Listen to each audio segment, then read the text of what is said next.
Spine రిలేటెడ్గా spine హెల్త్కి సంబంధించి what are the red flags అంటే వెంటనే మీరు స్పైన్ సర్జన్ కలవాలి అని చెప్పడానికి what are the red flags? Weakness develop అవుతుంది, కండరాల వీక్నెస్, స్పర్శ కోల్పోతున్నాము, లేకపోతే మూత్రంలో ప్రాబ్లం వస్తుంది, నడవడంలో ఇబ్బంది అవుతుంది అంటే మాత్రం don't waste your time.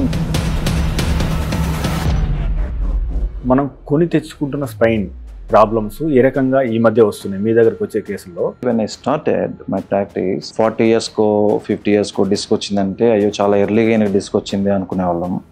But you don't be surprise to see, ఇప్పుడు నేను ఎర్లియస్ట్ ఏజ్ ఎంత అంటే 12 ఏళ్ల పిల్లవాడికి కూడా డిస్క్ సమస్య, నాట్ ద యాక్సిడెంట్, ఏదో ట్రామా అయింది, పడిపోయింది, దెబ్బతిని ఇట్లాంటివి కాదు. సో డాక్టర్ గారు, అంటే మరి గూగుల్లో చూసినప్పుడు లైఫ్ ఆఫ్టర్ స్పైన్ సర్జరీ అనేది చాలా హిట్గా ఉన్నది యాక్చువల్గా. అంటే మేము పని ఎట్లా చేసుకోవచ్చు, డ్రైవింగ్ ఎంతకాలం చేసుకోవచ్చు, బరువులు ఎత్తవచ్చా, ముఖ్యంగా స్పోర్ట్స్ ఆడటానికి ఎంత సమయం పడుతుంది? ఇది very important question. You will never be limited in your life because of spine surgery. But గూగుల్లో కొట్టి వాళ్ళు ఎక్సర్సైజ్ చేసుకోవడము, లేకపోతే మసాజ్ సెంటర్లకు వెళ్ళి మసాజ్లు చేయించుకోవడము, సో ఇట్లాంటివి అన్నెసరీ థింగ్స్ చేసి ఉన్న ప్రాబ్లమ్ని ఎక్కువ చేసుకున్న వాళ్ళని కూడా మనం చూసిన సందర్భాలు ఉన్నాయన్నమాట. అన్నీ మనకు నచ్చినయే ప్రపంచంలో ఉండవు, కానీ అన్నిటి నుంచి మనం నేర్చుకుంటాం. Okay, learn from everything, don't be in that cocoon. What to do, what not to do. ఎప్పుడైనా మూర్ఛతో ఎక్కడ అబ్బాయి ఉన్నాడు లేదా అమ్మాయి కింద పడ్డదంటే మనం ఏం చేయాలి, ఏం చేయకూడదు? కాళ్ళు చేతులు కొట్టుకొని గట్టిగా అరిచి, లేకపోతే లాట్రినో యూరినో పోయి నోట్లోంచి నురగ వస్తేనే ఫిట్స్ కాదు. ఫిట్స్ అనేది రకరకాలుగా రావచ్చు. కొంతమందికి యాబ్సెన్స్ సీజెస్ అంటాం, వీళ్ళు ఏముండదు, మామూలు మాట్లాడుతూ ఉంటారు, కొంతసేపటికి ఇట్లా స్టేర్ వేసి మళ్ళీ they do their activity, pause అయిపోతారు. మనకి తరతరాలుగా సినిమాలో చూపించేది కానీ తాళాలు పెడితే ఫిట్స్ అయిపోతుంది. ఫిట్స్ ఎట్లా ఆగుతాయి? తాళం పెట్టడం వల్ల ఆగట్లేదు. ఓకే, ఫిట్స్ ఆగుతున్నాయి, ఆగే మధ్యలో మనం తాళం దూర్చాం. తాళం పెట్టాం. సో బ్రెయిన్ స్ట్రోక్ మనకు సమయాన్ని ఇవ్వదు యాక్చువల్గా. సో మనం ప్రారంభంలో గుర్తించాలి, వీలైన త్వరగా హాస్పిటల్కి వెళ్ళాలి. సో అంటే మనకు గంట ముందు కానీ 2 గంటల ముందు కానీ అట్లీస్ట్ మనకేమైనా లక్షణాలు కనబడతాయా, ఇది బ్రెయిన్ స్ట్రోక్ అయ్యే అవకాశం ఉంది, వెంటనే హాస్పిటల్కి వెళ్ళాలి? మనకి స్ట్రోక్స్ అంటే ఇస్కెమిక్ స్ట్రోక్స్ అని, హిమరేజిక్ స్ట్రోక్స్ అని ఉంటాయి. అంటే రక్తము బంద్ అయిపోవడం వల్ల బ్రెయిన్ డ్యామేజ్ వచ్చే స్ట్రోక్ని ఇస్కెమిక్ స్ట్రోక్ అంటాం. రక్తం నరాలు చిట్లిపోయి క్లాట్ కావడం వల్ల వచ్చే స్ట్రోక్ని హిమరేజిక్ స్ట్రోక్ అంటాం. సో మన వీక్నెస్ కానివ్వండి, నోరు వంకర పోవడం కానివ్వండి, మాట తత్తరపడడం కానివ్వండి, చూపు కనపడలేదు అనిపించిన, సో ఇట్లాంటివి స్ట్రోక్స్. చాలామంది ఏంటంటే నేను నిద్రపోలేదు, అన్నం తినలేదు, అలసిపోయాను, ఏదో వచ్చింది అనుకుని నెగ్లెక్ట్ చేస్తారు. వీళ్ళు ఏంటంటే మళ్ళీ వితిన్ 24 hours స్ట్రోక్ వచ్చే అవకాశం ఉంటుంది. తలనొప్పి ఎప్పుడు బ్రెయిన్ ట్యూమర్గా మనము భావించాలి యాక్చువల్గా?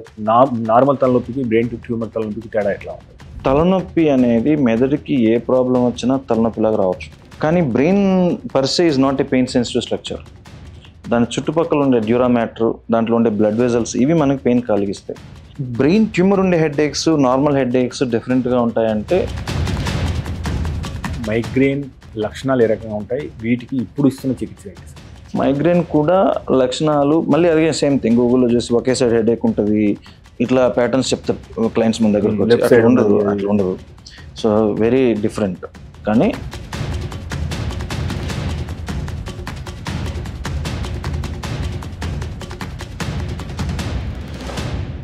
62 లక్షల మంది ప్రజల్లో మెడ్ప్లస్ బ్రాండ్ మెడిసిన్స్ కి మారడం వలన 915 కోట్ల రూపాయలు సేవ్ చేసుకున్నారు. అదే మెడిసిన్స్ అదే క్వాలిటీతో 50 to 80% డిస్కౌంట్. హాయ్ వ్యూవర్స్, మనకు తలనొప్పి, వెన్నునొప్పి చాలా మందికి జీవితంలో ఎన్నోసార్లు వస్తూ ఉంటుంది. సో వీటికి సంబంధించిన సమస్య సమాచారం మీకు అందివ్వడానికి ప్రస్తుతం మనము రాష్ట్రంలోని ఒక ప్రముఖ స్పైన్ అదే రకంగా న్యూరో సర్జన్ మీ ముందు తీసుకొస్తున్నాము. అతనే బాల రాజశేఖర్ చంద్ర గారు. సో గత 16 సంవత్సరాలుగా సంక్లిష్టమైన న్యూరో సర్జరీలు చేస్తూ ఎన్నో వందల ఆపరేషన్లు యశోదలో చేశారు. అంతకుముందు కామినేని స్టార్లో కూడా తన సేవలు అందించారు. సో ఆయన అడిగి యాక్చువల్గా బ్యాక్ పెయిన్ ఎందుకు వస్తుంది, అదే రకంగా వెన్నుముక సర్జరీ చేయించిన తర్వాత ఎలా ఉంటుంది, ఎవరికి అవసరము, సర్జరీ లేకుండా కూడా ఎలాంటి చర్యల ద్వారా మనం వెన్నుముక ఆరోగ్యాన్ని కాపాడుకునే అవకాశం ఉంది అనే అంశాలు తెలుసుకుందాం. సో డాక్టర్ గారు నమస్తే. నమస్కారం అండి. సో డాక్టర్ గారు, అంటే ఇప్పుడు ఈ మధ్య సెడెంటరీ లైఫ్ బాగా పెరిగిపోయింది. సో ఐటీ పీపుల్ కానీ మిగతా వాళ్ళు కూర్చుని చేసే జాబులు ఎక్కువైనాయి. సో వెన్నుముకకు సంబంధించిన ఇష్యూస్ వస్తున్నాయి యాక్చువల్గా. సో చాలా మంది 30లో 40లో కూడా నాకు బ్యాక్ పెయిన్ ఉంది అనేది కామన్గా జరుగుతూ వస్తుంది. యాక్చువల్గా బ్యాక్ పెయిన్ ఈ మధ్య పెరగడం గల కారణాలు ఏంటని మీరు విశ్లేషించారు? సో మనం ఎటువంటి జాగ్రత్తలు తీసుకోవడం ద్వారా దాన్ని మనం నివారించగలం? మీరు ఇప్పుడు 30 years 40 yearsలోనే బ్యాక్ పెయిన్ వస్తుంది అంటున్నారు కదా. ఈ షిఫ్ట్ అనేది నేను ప్రాక్టీస్ స్టార్ట్ చేసినప్పటి నుంచి ఇప్పటికే చూస్తున్నాను నేను. So in this 15-16 years of journey, so a type of patient profile అప్పుడు చూసేవాళ్ళము, ఇప్పుడు ఎవరిని చూస్తున్నామంటే I'm seeing that shift. So our generation, so my generation ఈ seeing that shift because of changed lifestyle కానివ్వండి, changed food habits and all. So మీరు చూసుకున్నట్లయితే when I started my practice 40 yearsకో 50 yearsకో డిస్క్ వచ్చిందంటే అయ్యో చాలా ఎర్లీగా నాకు డిస్క్ వచ్చింది అనుకునే వాళ్ళం. But you don't be surprise to see, ఇప్పుడు నేను ఎర్లియస్ట్ ఏజ్ ఎంత అంటే 12 ఏళ్ల పిల్లవాడికి కూడా డిస్క్ సమస్య, నాట్ ద యాక్సిడెంట్, ఏదో ట్రామా అయింది, పడిపోయింది, దెబ్బతిని ఇట్లాంటివి కాదు, ఏదో సైకిల్ మించి పడ్డారు. మా చిన్నప్పుడు ఇంజరీస్, స్పైన్ ఇంజరీస్ ఎలా ఉండే అంటే కోతి కొమ్మొచ్చి ఇట్లాంటి ఆటలు ఆడేవాళ్ళు, చెట్లు కొమ్మల మించి పడో లేకపోతే ఇట్లా దెబ్బలు తగిలేవి తప్పితే. సో ఈ డిస్క్ ప్రొలాప్స్ అనే ప్రాబ్లము అన్హెర్డ్ ఆఫ్. ఇప్పుడు 12 years బాబు కూడా నా ప్రాక్టీస్లో నేను చూశాను అంటే it's a shift from what I was seeing some 15-16 years before. So what are the reasons అంటే we all know what happened.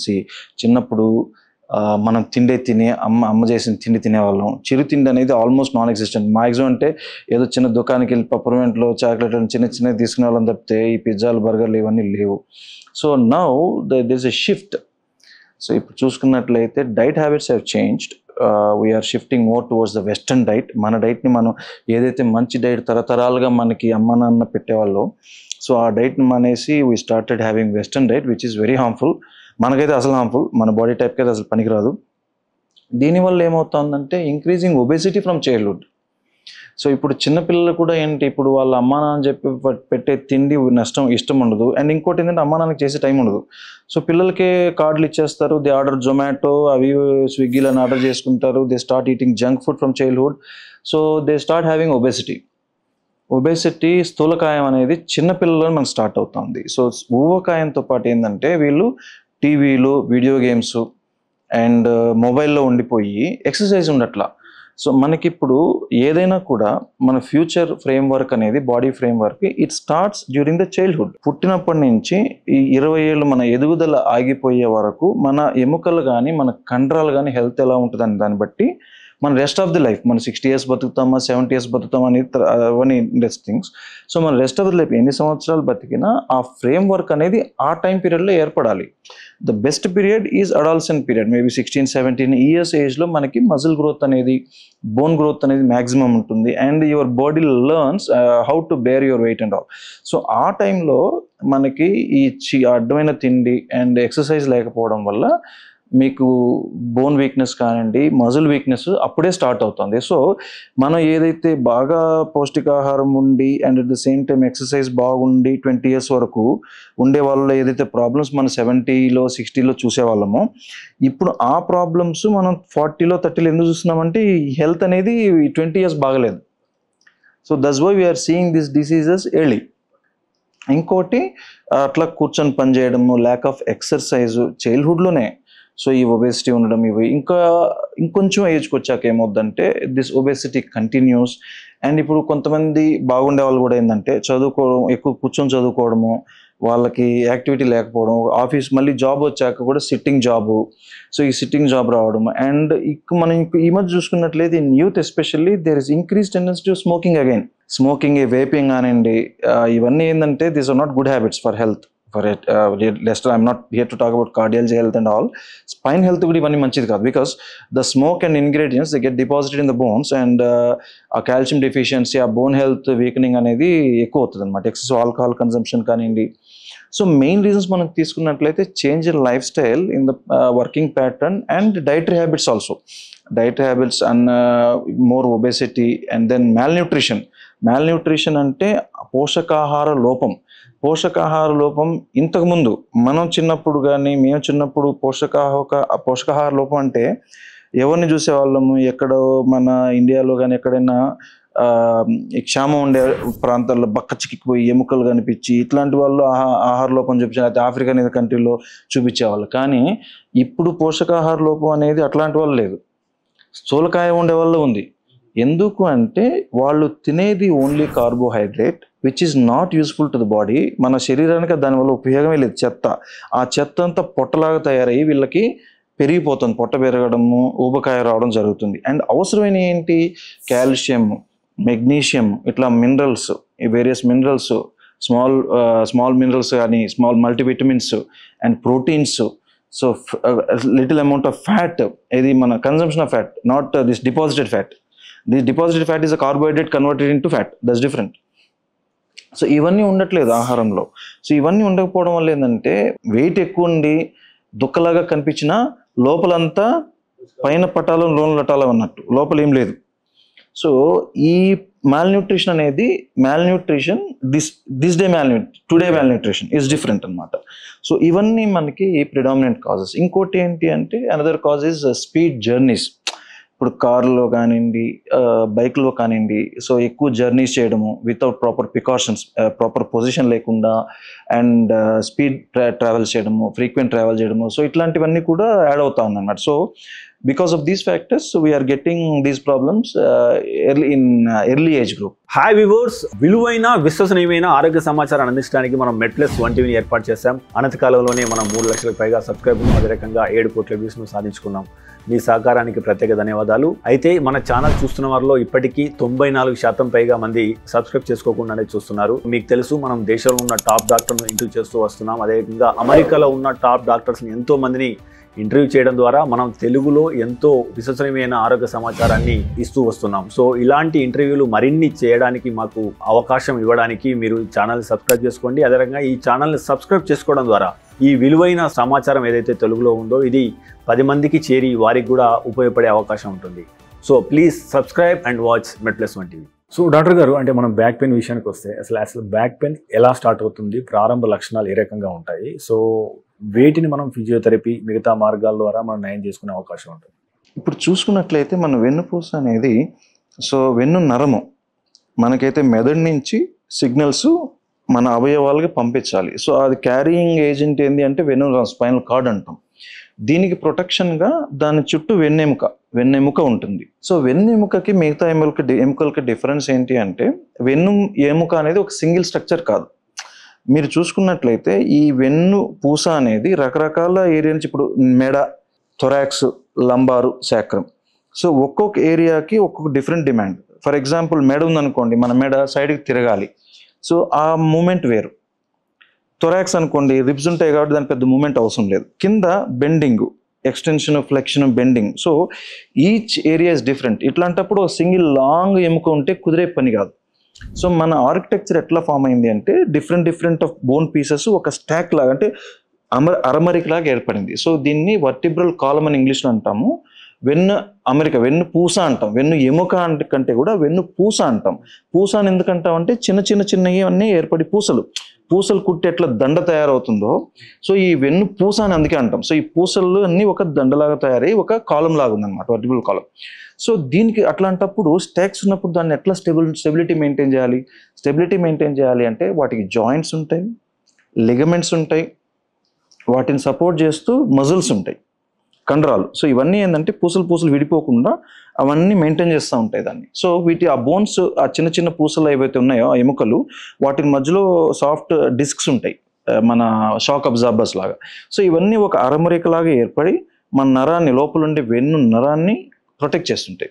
So వీటిలో ఎక్కడ లోపం వచ్చినా కూడా మనకి బ్యాక్ పెయిన్ అనేది స్టార్ట్ కావచ్చు. సో ఆ వెన్ను మెయిన్ నరం నుంచి నరాలు సైడ్కి బ్రాంచెస్ వస్తాయి. చేతికి కొన్ని, థొరాక్స్కి కొన్ని, చేతిలో కొన్ని స్పెసిఫిక్ కండరాలకు కొన్ని, కాళ్ళలో కొన్ని కండరాలకు కొన్ని, అట్లా. సో లెవెల్స్ ఉంటాయి అన్నమాట. సో ఈ నరాలన్నీ బయటకు వచ్చి అవయవానికి వెళ్ళి ఆ కండరాలు సప్లై చేసి, ఆ బోన్కి సప్లై చేస్తే మన కదలికడ కానివ్వండి, మన యాక్టివిటీస్ అన్ని నడుస్తుంటాయి. సో ఈ వీటిల్లో ఎక్కడ ప్రాబ్లం వచ్చినా కూడా మనకి సమస్య రావచ్చు. కానీ మోస్ట్ ఆఫ్ ద టైమ్స్ చాలా మందిలో వచ్చే సమస్య కండరాలకు సంబంధించింది. ఎందుకంటే మన కండరాలే మెయిన్ ఫ్రేమ్వర్క్, మన ఎముకల్ని పట్టుకుంటే మెయిన్ ఫ్రేమ్వర్క్ కండరాలు. సో వీటిలో బలహీనత రావడం వల్ల వేరియస్ ఫ్యాక్టర్స్ వల్ల, ఇందాక మనం అనుకున్నాం, ఎక్సర్సైజ్ లేకపోవడం వల్ల కానివ్వండి, పోషకాహారం సరిగ్గా లేకపోవడం వల్ల కానివ్వండి, ఊబకాయం వల్ల కానివ్వండి, హ్యాబిట్స్ వల్ల కానివ్వండి, సిట్టింగ్ పొజిషన్ ప్రొలాంగ్డ్గా ఉండడం వల్ల కానివ్వండి, సో ఎక్కువ కష్టమైన పని చేసే వాళ్ళు ఎక్కువ పని చేయడం వల్ల కానివ్వండి, సో రకరకాల కారణాల వల్ల ఈ మజిల్స్ అనేవి ఫెయిల్ కావడంతో ఏమవుతుందంటే first indication they give as pain. ఈ వెయిట్ని మేము మోయలేకపోతున్నాము అని ఫెయిల్ అయ్యి first they give a sign. So ఆ స్టేజ్లో చాలా మందికి ఏమిటంటే పట్టేసింది డాక్టర్ గారు అంటారు, మేము మెడ కదిలించలేకపోతున్నాము, నడుము పట్టేసింది అని. సో ఆ స్టేజ్లో ప్రాబ్లం స్టార్ట్ అయినప్పుడు మనం గమనించుకొని వాటిని స్ట్రెంగ్థనింగ్ ఎక్సర్సైజ్ కానీ చేసుకుంటే చాలా వరకు తగ్గిపోతాయి. కొంతమందిలో డైరెక్ట్గానే ఇందాక మనం అయితే డిస్క్ షాక్ అబ్జార్బర్స్ అని మాట్లాడుకున్నాము. సో వాటి మీద ఒత్తిడి పెరగడం వల్ల అవి బయటకు వచ్చి నరాన్ని ప్రెస్ చేస్తాయి. అప్పుడు సయాటిక్ పెయిన్ అని చాలామంది తెలుసుంటుంది. నడుము నుంచి కాళ్ళు లాగేయడం కానివ్వండి, మెడ నుంచి చేతులు గుంజేయడం కానివ్వండి, చేతులు తిమ్మిళ్ళు కనిపించడం, సో ఇట్లాంటివి స్టార్ట్ అవుతాయి అన్నమాట. సో ఇవి రాడికులర్ పెయిన్స్, అంటే నెక్స్ట్ వేరే ప్రాబ్లమ్స్ ఇవి. సో ఇట్లా కొంతమందికి వస్తుంది. వాళ్ళలో కూడా చాలా వరకు మనం ఫిజియోథెరపీ కానీ మెడికేషన్ కానీ వాడుకొని నయం చేసే అవకాశాలు ఉంటుంది. కొంతమందిలో very few members among all this infections వల్ల, టీబీ వల్ల కానివ్వండి, లేకపోతే బ్యాక్టీరియల్ ఇన్ఫెక్షన్స్ వల్ల కానివ్వండి, ఇన్ఫెక్షన్స్ మనకి మిగతా అవయవాలకి ఎట్లయితే ఇన్ఫెక్షన్స్ వస్తాయో వెన్నుపూసలు కూడా అట్లా ఇన్ఫెక్షన్స్ వచ్చి నరం మీద ఒత్తిడి ఏర్పడి మనకి ప్రాబ్లమ్స్ వచ్చే అవకాశాలు ఉంటాయి. ఇండియాలో చాలా కామన్గా మనం టీబీ చూస్తుంటాం. వెరీ రేర్ కేసెస్లో క్యాన్సర్స్ రావడము, క్యాన్సర్స్ వల్ల పెయిన్స్ రావడము, లేకపోతే వేరే అవయవంలో క్యాన్సర్ ఉంటే వెన్నుపూసకి అది వ్యాప్తి చెంది సో దానివల్ల సమస్యలు రావడం కూడా మనం చూస్తూ ఉంటాం. కానీ మోస్ట్ కామన్ మనం చూసేది ఏంటంటే ఆ డిస్క్ ప్రొలాప్స్ అనేది కామన్ అనమాట. సో వీటిలలో కూడా చాలా వరకు ఇనిషియల్ స్టేజ్లో కనిపెట్టినట్టయితే we can do exercises and remediate. అట్లా కాకుండా బాగా పెయిన్ వస్తూ ఉంది, ఏది ఎక్సర్సైజ్ చేసాము, మందులు వాడాము, కొద్ది రోజులు వాడినాక కూడా పెయిన్ ఎక్కువ వస్తుంది అనిపించినప్పుడు, లేకపోతే కండరం బలహీనత వస్తుంది, అంటే చేతులు పట్టుకోలేకపోతున్నాము, గ్రిప్ కోల్పోతున్నాం అనిపించిన, and at the same time కాళ్ళల్లో వీక్నెస్ వస్తుంది, కాళ్ళకి పట్టుకోలేకపోతున్నాము, మూత్రంలో ఇబ్బంది అవుతుంది, సో ఇట్లాంటివి వచ్చినప్పుడు మాత్రం ఇమీడియట్గా మనం సర్జరీ అనేది అడ్వైజ్ చేయడం జరుగుతుంది. సో లేని పక్షంలో చాలా మందికి మనం సర్జరీ అవసరం లేకుండా మందులతో ఫిజియోథెరపీతోనే మనం వాళ్ళని నయం చేయడం అనేది జరుగుతుంది. కానీ ఇక్కడ ఏంటంటే క్రక్స్ అన్నిటికీ ఏంటంటే మనం నేర్చుకోవాల్సిన విషయం ఏంటంటే ఎర్లీ ఇంటర్వెన్షన్. సమస్య నెగ్లెక్ట్ చేయకూడదు, నెగ్లెక్ట్ చేయకుండా ఇమీడియట్గా అడ్వైస్ తీసుకొని స్టార్ట్ చేస్తే better. At the same time ఇప్పుడు మనం చూసే జనరేషన్లో ఏంటంటే మోర్ ప్రాబ్లం కంప్యూటర్, గూగుల్లో కొట్టి వాళ్ళకి వాళ్ళు ఎక్సర్సైజ్ చేసుకోవడము, లేకపోతే మసాజ్ సెంటర్లకు వెళ్ళి మసాజ్లు చేయించుకోవడము, సో ఇట్లాంటివి అన్నెసరీ థింగ్స్ చేసి ఉన్న ప్రాబ్లమ్ ఎక్కువ చేసుకున్న వాళ్ళని కూడా మనం చూసిన సందర్భాలు ఉన్నాయన్నమాట. సో ప్రాపర్ గైడెన్స్ అనేది very important. Identification of the problem and proper guidance is very important. So doctor గారు, అంటే ఇప్పుడు స్పైన్ సర్జరీ విషయానికి వస్తే, సో గత 10 ఏళ్లలో స్పైన్ సర్జరీలో వచ్చిన మార్పులు ఏంటి, ఇది ఏ రకంగా అభివృద్ధి చెందింది? సో అంటే మీరు పీజీఐ చండీగఢ్లో చేసినప్పుడు ఎంఎస్ ఎంసీహెచ్ అక్కడ కంప్లీట్ చేశారు కదా, అప్పటి నుంచి ఇప్పటికి ఎట్లా జరిగింది మార్పు? యాక్చువల్లీ చెప్పాలంటే అప్పుడు పేషెంట్స్ ఇప్పుడు కొంతమంది రిలాప్స్ వచ్చిన వాళ్ళు మన దగ్గరకు వస్తూ ఉంటారు. ఈ రోజు కూడా మనం అప్పుడు 20 years బ్యాక్ ఆపరేట్ అయిన ఈరోజు మనం చేయడం జరిగింది. సో అట్లా ఏంటి అంటే అప్పుడు బిగ్గర్ ఇన్సిషన్స్ ఉండేవి. అప్పుడు బిలీఫ్ కూడా అదే ఉండేది, పెద్ద సర్జన్ అంటే పెద్ద కోత అని. సో అది ఓపెన్ చేసి అవన్నీ చేయాల్సిన లామినెక్టమీస్ అనేవాళ్ళం. అంటే ఇప్పుడు లామినెక్టమీస్ చేయట్లేదని కాదు, చాలా వరకు తగ్గింది, ఇండికేషన్స్ తగ్గాయి. ఇప్పుడు ఏంటి అంటే మనం ఆఫ్టర్ లామినెక్టమీ ఎరా అయిపోయాక మైక్రోస్కోపిక్ డిస్కెక్టమీస్ వచ్చాయి. అంటే మైక్రోస్కోప్ చిన్నగా ఓపెన్ చేసుకొని లామినాన్ని కట్ చేసుకొని డిస్క్ తీసేసినట్లయితే అది ఏదైతే నాట్ ద నార్మల్ డిస్క్, ఏదైతే బయటకు వచ్చి నరాన్ని ప్రెస్ చేస్తుందో ప్రొలాప్స్డ్ ఇంటర్వర్టిబ్రల్ డిస్క్ అంటాం. సో అదైతే దాన్ని తీసేస్తే సింటమ్స్ రిలీవ్ అయ్యేవి, అది మైక్రోస్కోపీ, రిజల్ట్స్ బాగుండేవి.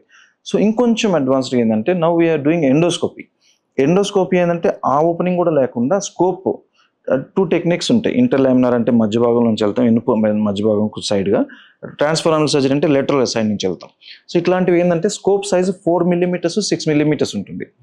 సో ఆ చిన్న ఇన్సిషన్లో వెళ్ళిపోయి మనం సర్జరీ చేయడం జరుగుతుంది అనమాట. సో ఇట్లాంటి విషయాలు ఏంటంటే మనం we can avoid unnecessary big incisions, hospital stays, మజిల్ని కట్ చేయము. సో అండ్ అనస్థీషియా, ట్రాన్స్ఫరానల్ సర్జరీస్లో అయితే మనం అనస్థీషియా కూడా ఇవ్వము. పేషెంట్ సర్జరీ చేసేటప్పుడు మనతో మాట్లాడుతూ ఉంటారు, సో ఆ టైంలో మనకు తగ్గిందా లేదని అడుగుతూ ఉంటాము. సో ఇట్లాంటి వల్ల ఏంటంటే early return to activity, minimisation of the complication risk. 0 complications కాకుండా, అంటే 0 కాంప్లికేషన్ అని చెప్పి ఏ ప్రొసీజర్కి ఉండవు, బట్ వెరీ మినిమైలైజేషన్. సో అప్పుడు లెట్ మీ సే ఒక 10 మందిలో వచ్చే ప్రాబ్లము ఇప్పుడు 100 మందిలో కూడా రావట్లేదు అనమాట. So it is so rare. So ఈ కాంప్లికేషన్ రిస్క్ అనేది మినిమైజ్ చేయడము, రిజల్ట్స్ బాగుండము, because age group has changed. అంతకుముందు మనకి ప్రాబ్లమ్స్ అనేవి కొంచెం పెద్దవాళ్ళు వచ్చేది కాబట్టి this is not a physically demanding age profile. కానీ ఇప్పుడు వీళ్ళు ఏంటంటే early return to activity very important ఇప్పుడు వచ్చే వాళ్ళకి, సమస్యలు వచ్చే వాళ్ళకి.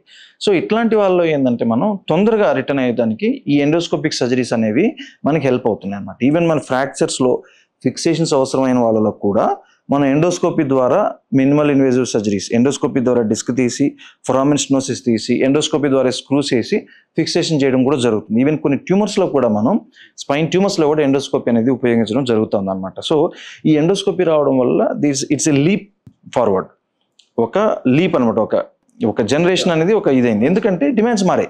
ఇప్పుడు యంగ్ పీపుల్కి నేను పెద్ద ఇన్సెషన్ వేసి నువ్వు 2 నెలలు రెస్ట్ తీసుకుంటే కుదిరే పని కాదు. They have to return to activity faster. So to cater this demands and cater the changing disease profile and age profile, we also adapted advance techniques like endoscopy. అంటే మనం ఇక్కడ యూబీ టెక్నిక్ కానివ్వండి, ఇంటర్లామినర్ కానివ్వండి, యశోదాల్లో మనం we have advanced endoscopic spine department.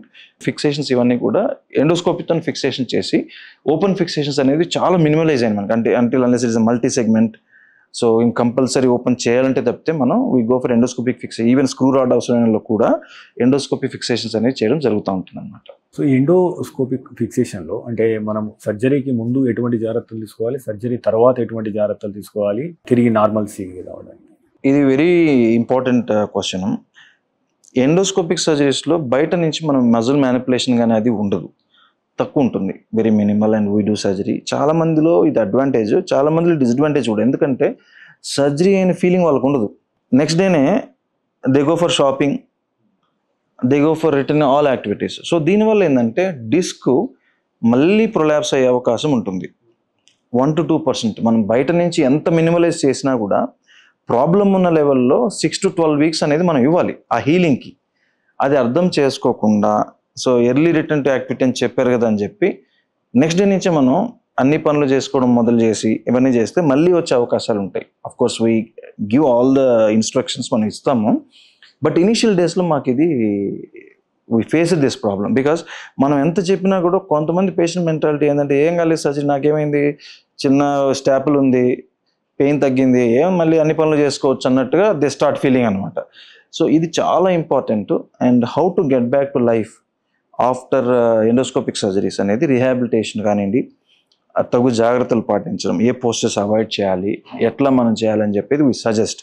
We have to strictly follow it. లేకపోతే ఏమవుద్దంటే we face this problem in few people. అంటే మళ్ళీ డిస్క్ రాకపోయినా they have muscle pains and all, మళ్ళీ వెంటనే పరిగెట్టుకొని మళ్ళీ భయం కదా మళ్ళీ డిస్క్ వచ్చింది పరిగెట్టుకొని వస్తారు.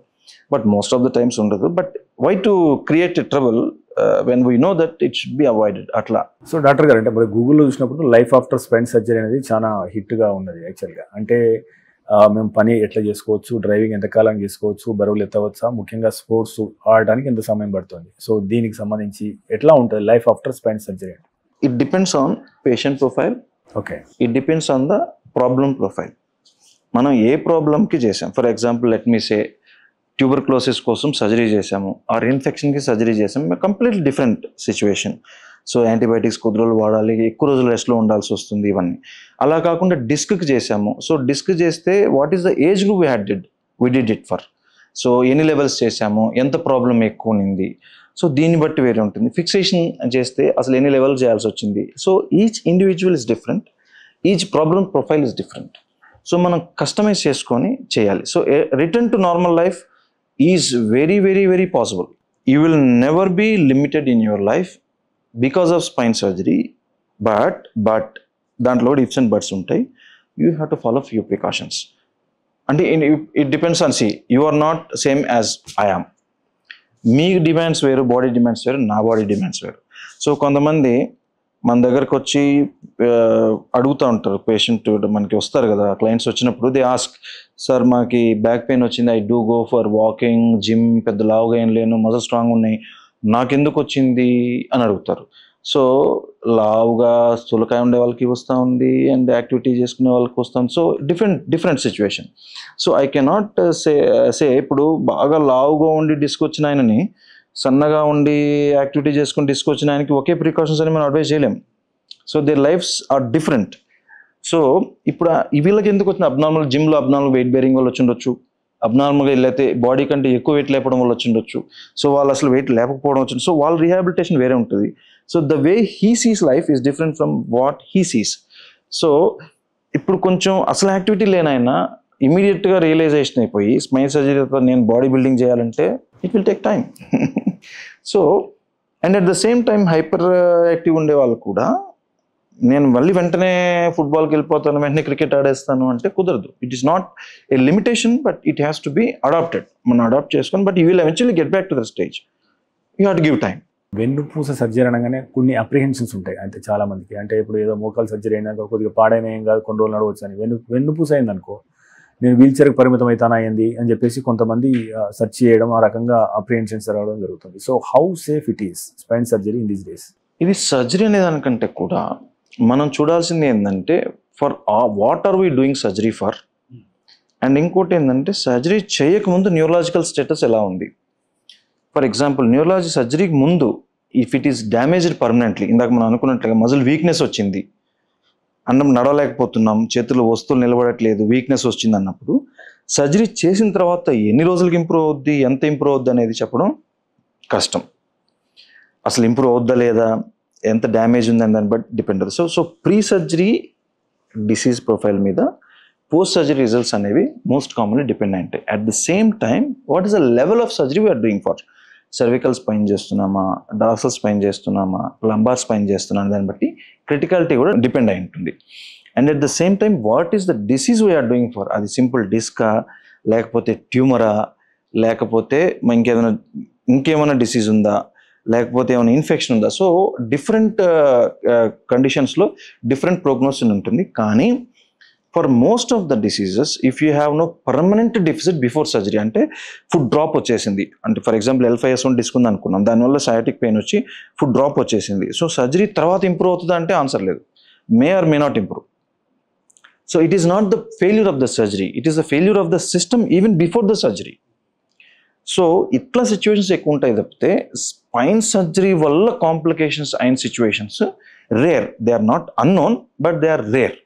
సో వాటికి డిఫరెంట్ ఫ్యాక్టర్ ఇందాక మనం డిస్కస్ చేసుకున్నట్టు వేరియస్ ఫ్యాక్టర్స్ అనేవి ఉండే అవకాశం ఉంటుంది అనమాట. సో డాక్టర్ గారు, అంటే ఏ ప్రాబ్లంకైనా కానీ ప్రారంభంలో గుర్తించడం ద్వారా మనం పెద్ద ప్రమాదం నుంచి కాపాడుకునే అవకాశం ఉంటుంది. ముఖ్యంగా ఇండియా లాంటి కంట్రీస్లో టీబీ విపరీతంగా పెరిగిపోతుంది, క్యాన్సర్ కేసులు పెరుగుతున్నాయి.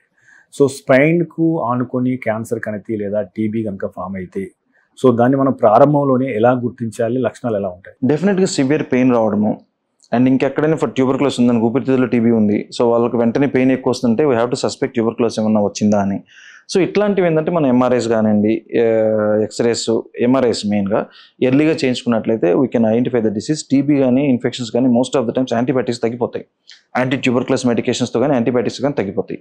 సో ఇట్లా కాకుండా అడ్వాన్స్ అయిపోయి ఇందాక మీరు అన్నట్టుగా నెగ్లెక్ట్ చేసి ఆయంగా చిన్నొప్పే, మనకి అందరికీ ఉండే అలవాటే అది, ఇండియన్స్కనే కాదు, I mean more in Indians, ఏం కాదులే చిన్న నొప్పి మనం పని చేస్తున్నాం కదా నొప్పి అని 4-5 రోజులు టాబ్లెట్లు వేసుకుంటే తగ్గిపోతుంది అనుకొని ఆ 4-5 రోజులు 40 రోజులు కావచ్చు, 1 సంవత్సరం కావచ్చు. సో అడ్వాన్స్ స్టేజ్లో మన దగ్గరికి వచ్చిన సందర్భాలు కూడా ఉన్నాయి. సో ఏంటంటే early identification most of the problems can be, అంటే ఇన్ఫెక్షన్ కాజెస్ కానివ్వండి, డిస్క్ కానీ ఇట్లాంటివి you can be rectified by medication.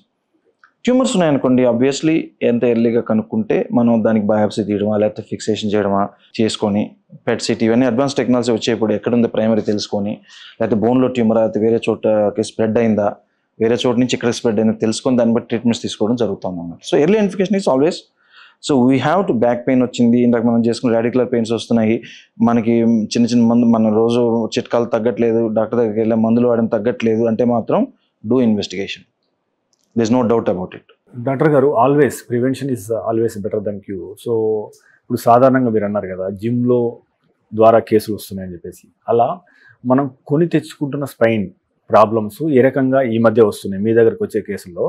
So అవగాహన లేమితోని కావచ్చు లేదా ప్రయోగాలతోని కావచ్చు, అంటే ఎన్ని రకాలుగా స్పైన్ ప్రాబ్లమ్స్ క్రియేట్ అవుతున్నాయి, హౌ టు ప్రివెంట్ ఇట్? ఇప్పుడు స్పైన్ ఇష్యూ తీసుకున్నట్లయితే మోస్ట్ ఆఫ్ ద టైమ్స్, అంటే except for few diseases like ఇందాక మనం అనుకున్నట్టుగా టీబీ కానివ్వండి, క్యాన్సర్ ఇట్లాంటివి తప్పితే most of the things are life style related. మనకు వచ్చేది most of the times neglect వల్ల, obesity, smoking, drugs and alcohol, consumption ఎక్కువ ఉండి ఎక్సర్సైజ్ లేకపోవడము and prolonged sitting and frequent travelling. So ఇట్లాంటి వాళ్ళలో మనకి స్పైన్ ఇష్యూస్ రావడం జరుగుతుంది. మెయిన్గా చూసే ప్రొఫైల్ ఇది. అంటే జిమ్ వెయిట్ లేపడం వల్ల కేసులు కూడా వస్తుంటాయి, but most of the profile is this. Weight ఎక్కువ ఎత్తే వాళ్ళు కూడా ఏంటంటే they don't know what is a limit. ప్రతి ఒక్కదానికి ఒక వే ఉంటుంది, ఆ వేలోనే వెళ్తేనే మనకి ప్రాబ్లమ్స్ అనేవి తగ్గుతాయి. సో ఈరోజు జిమ్కి వెళ్ళి రేపు నేను 50 kg డెడ్ వెయిట్ లిఫ్ట్ చేస్తానంటే it's not going to happen. So అట్లాంటి వాళ్ళు ప్రాబ్లమ్స్ వచ్చిన సందర్భాలు కూడా ఉంటాయి. సో ఏంది అంటే so just know that you have to walk, you have to run for cardio and muscle strength and you have to back strengthening exercises, neck exercise చేసుకోవాలి. So gym, I don't say hit gym for all these things. If మీ body building చేసుకుంటారా, fitness అవన్నీ different, but for to maintain your back at least you do this. Yoga కానివ్వండి, stretch exercise కానివ్వండి, make it a part of your life. మీ జీవితంలో దాన్ని ఒక భాగానే చేసుకోండి. ఎక్సర్సైజెస్ అని మనకి తిండి తింటున్నాము, నిద్రపోతున్నాము, అదేవిధంగా ఈరోజు వ్యాయామం చేసామనేది వ్యాయామం in the sense again same జిమ్కి వెళ్ళి వెయిట్ లిఫ్ట్ చేయడం కాదు. Stretches, simple strengthening, core strengthening of your body which you can do at home. ఏ సాధనాలు పనిముట్లు లేకుండా మీరు చేసుకోవచ్చు ఇవి ఇంట్లో. సో ఇట్లాంటివి స్ట్రెంగ్థనింగ్ చేసుకొని and avoid alcohol, avoid smoking, avoid sitting before the system for long. So avoid abnormal postures like watching mobile like this for hours together.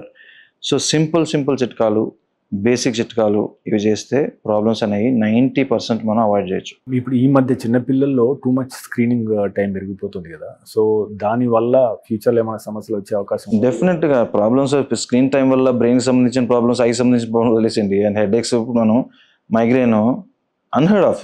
చిన్నప్పుడు మనకి ఎప్పుడు మైగ్రేన్ వచ్చేది, ఇప్పుడు చిన్నపిల్లలు మైగ్రేన్ చూస్తున్నారు. ఎందుకు? వాళ్ళు పుట్టినప్పటి నుంచి మొబైల్తో పుడుతున్నారు. వాళ్ళు ఫస్ట్ మొబైల్ పుట్టి తర్వాత వీళ్ళు పుడుతున్నారు. So they are expose to mobile in from the హోమ్లో ఉన్నప్పుడే. So they are expose to mobile. So చిన్నప్పుడు మనం శ్రీకృష్ణుడు చెప్పేది అభిమన్యుడు పొట్టలో విన్నట్టుగా ఇప్పుడు వీళ్ళ మొబైల్ టోన్లు పొట్టలోంచి విని బయటకు వస్తున్నారు. సో వాళ్ళు ఏడ్చేది నాకు తెలిసి న్యాచురల్ ఏడిపోదు, మొబైల్ కోసం ఏడిపో కూడా తెలియట్లా.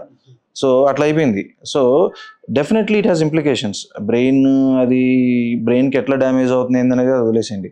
స్పైన్ హెల్త్ కూడా ఇప్పుడు ఏంటంటే వీళ్ళు ఇట్లే కూర్చొని చూస్తూ ఉంటారు, ఆ సిస్టమ్ ముందు కూర్చొని చూస్తూ ఉంటారు. సో దీనివల్ల ఏంటంటే చిన్నప్పటి నుంచే అబ్నార్మల్ పోస్చర్స్ రావడము, abnormal bone health, abnormal muscle health, ఇవన్నీ కూడా ఏంటంటే లాంగ్ రన్లో we are not making good generation, powerful generation అనేది మనం చేయట్లేదు. So encourage, I beg or whatever, I beg parents to promote them to go out.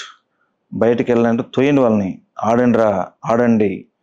ఆడండి. చిన్నపిల్లవాడు అన్నం తినకపోతే మీకు ఓపిక లేకపోతే వదిలేండి, వాడు తింటాడు తివాసం. మొబైల్ చూపించకండి, మొబైల్ చూపించి తిండి పెట్టకండి.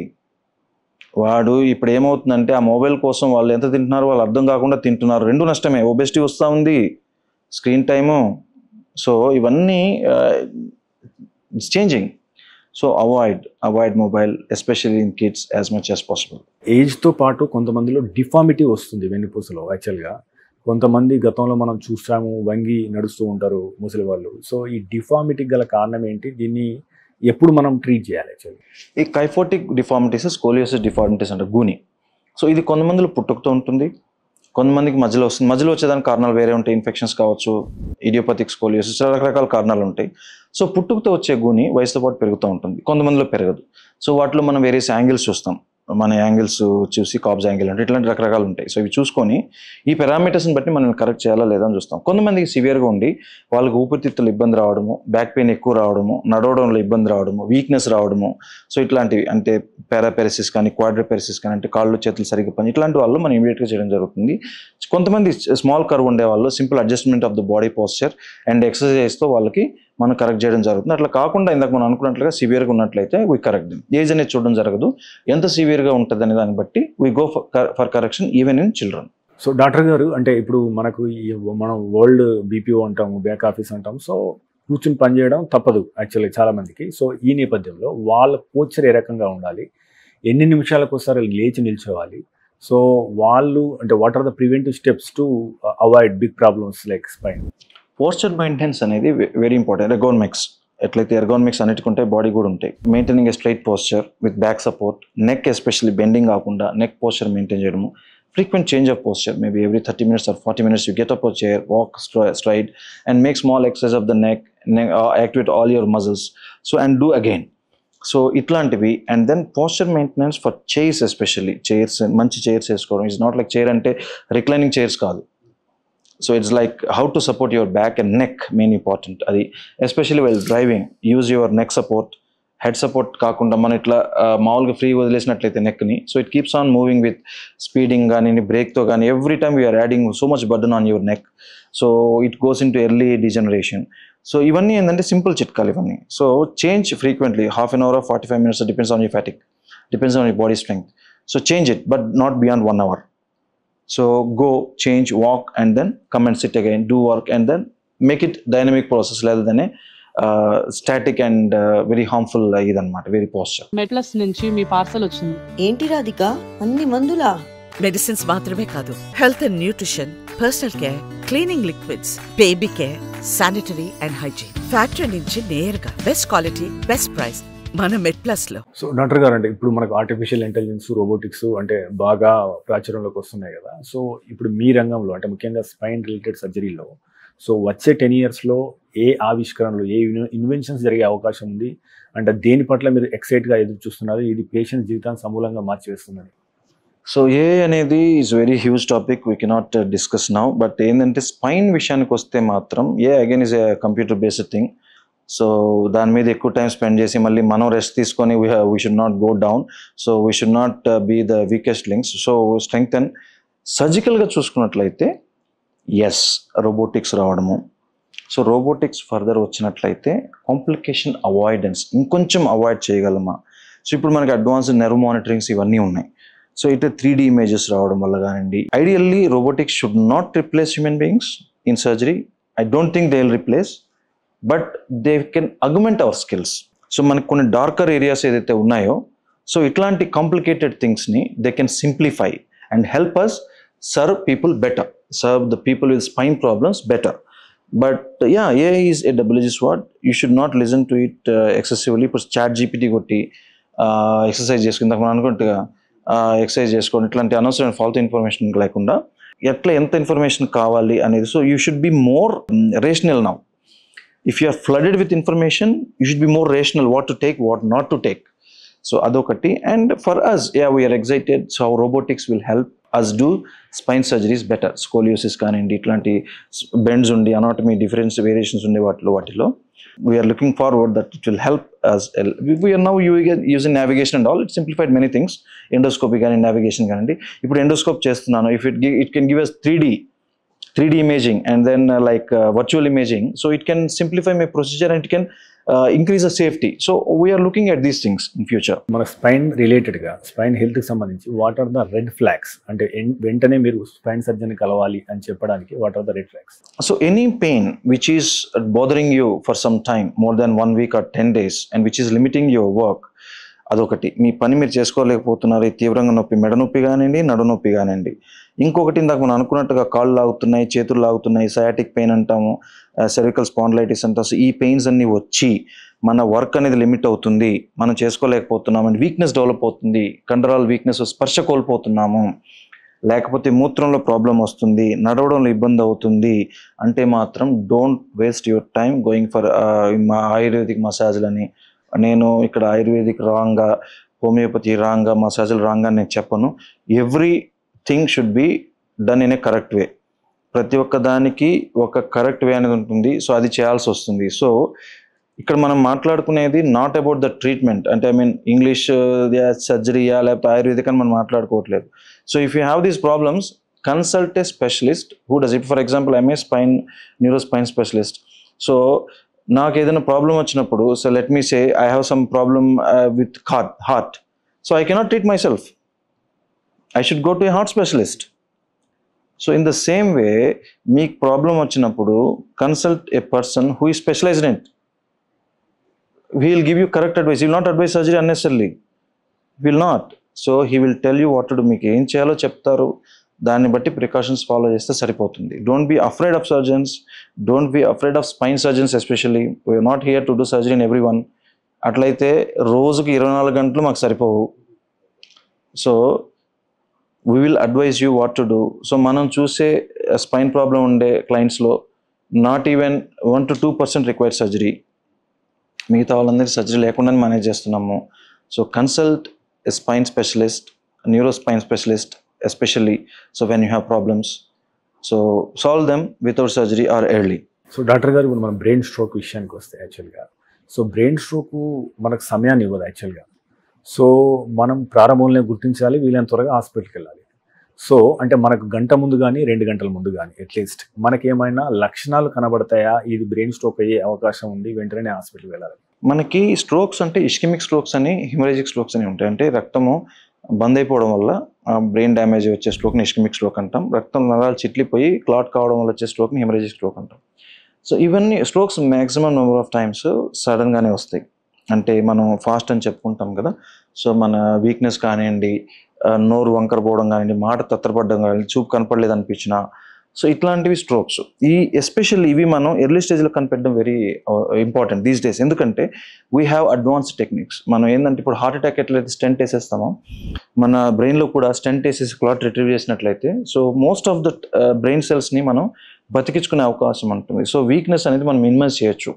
సో అది వెరీ ఇంపార్టెంట్ కనుక్కోవడం. అంటే మనకి చేయికాలు సరిగ్గా పనిచేయట్లేదు, మాట అనేది తొందరపోతుంది, మాట్లాడలేకపోతున్నాం, లేకపోతే నోరు వంకర పోతుంది అనిపించినా, చూపు సడన్గా కనిపించట్లేదు అనిపించినా, సో ఇట్లాంటివి ఇమీడియట్గా మనం కనుక్కొని ఇమీడియట్గా స్ట్రోక్ సెంటర్కి వెళ్ళిపోవాలి. అగైన్ మిస్టేక్ ఏంటంటే ఇక్కడ ఏంటంటే go to A centre where the stroke facility. చిన్న చిన్న హాస్పిటల్కి మీరు వెళ్ళొద్దు. స్ట్రోక్ డౌట్ వచ్చిందంటే go to A facility, stroke facility where you have an interventional person who can do clot retrieval and neurologist కానీ న్యూరోసర్జన్ కానీ అక్కడ ఉన్నారు మీకు ప్రొజెక్ట్ చేయగలిగిన వాళ్ళంటే ఇమీడియట్గా మీరు you have to go there. Okay, చిన్న హాస్పిటల్కి వెళ్ళి వాళ్ళు ఏదో టైం పాస్ చేసి, సో దిస్ గోల్డెన్ టైం అనమాట. 3.5 to 4 hours అనేది గోల్డెన్ టైం. ఈ టైంలో మనం చేస్తే నాట్ 3.5, అది మనం చెప్పుకోవడానికి 3.5 అనేది minutes. So seconds and minutes are our brain cells. So come fast. So go to a stroke centre. So symptoms identification అనేది వెరీ ఇంపార్టెంట్. సో ఇది మనకి వార్నింగ్ అనేది కొంతమంది ట్రాన్షియంట్ ఇస్కెమిక్ అటాక్స్ అంటాం, అంటే టెంపరీ స్ట్రోక్స్. వీళ్ళలో కొంతమందికి వార్నింగ్ ఉంటాయి. టెంపరీ పారాలిసిస్ వచ్చి మళ్ళీ వెంటనే ఇంప్రూవ్ అయిపోతారు. ఏం కాలేదు మళ్ళీ వెళ్ళిపోతుంది, నిద్రపోలేదు. చాలా మంది ఏంటంటే నేను నిద్రపోలేదు, అన్నం తినలేదు, అలసిపోయాను, ఏదో వచ్చింది అనుకుని నెగ్లెక్ట్ చేస్తారు. వీళ్ళు ఏంటంటే మళ్ళీ వితిన్ 24 hours స్ట్రోక్ వచ్చే అవకాశం ఉంటుంది. If you have doubt, if you feel it is not normal, మీకు రోజు అయ్యేది కాదు, ఇది అబ్నార్మల్గా ఉందంటే immediately consult a stroke physician. సాధారణంగా అంటే ఇప్పుడు వీళ్ళు స్ట్రోక్ ఫిజిషియన్ దగ్గరికి వస్తే అంటే ముందు ఏంది థ్రాంబోలైసిస్ ఏమేం చేస్తారు actually? Depends on the time period in which you came for and depends on the type of the stroke. So stroke age అనేది మనం దీంట్లో తీసుకోం క్రైటీరియా లాగా. మన వచ్చినప్పుడు మన స్కోర్ ఎట్లా ఉంది, మన ఇది ఎట్లా ఉంది అంటే ఒకవేళ చేసినా కూడా అది ఉపయోగం ఉండాలి, అది ఎట్లా ఉంది. సో వీక్నెస్ ఎంత సివియర్గా ఉంది అనే దాన్ని బట్టి చూడడము అండ్ వేరియస్ స్కోర్స్ చూస్తాము, ఆ స్కోర్స్ చూడడము and at the same time మన ఎంత తొందరగా వచ్చాము, టైం పీరియడ్ 3.5 to 4 hours లోపల వచ్చామా లేదా, సో ఎక్కడ బ్లాక్ ఉంది, సో బ్లాక్ మెయిన్ వెజల్స్లో ఉందా, చిన్న చిన్న వెజల్స్లో ఉందా, సో అనే దాన్ని బట్టి మనం మెకానికల్ థ్రాంబెక్టమీ చేయాలి లేదని అనేది మనం చూస్తాము. And if it is not a bleed, అంటే రక్తం చిట్లిపోయి బ్లీడింగ్ వచ్చింది కాకుండా రక్తం బ్లాక్ కావడం వల్ల వచ్చిందంటే విత్ ఇన్ గోల్డెన్ టైంలో వస్తే most of the people thrombolysis చేయడం జరుగుతుంది.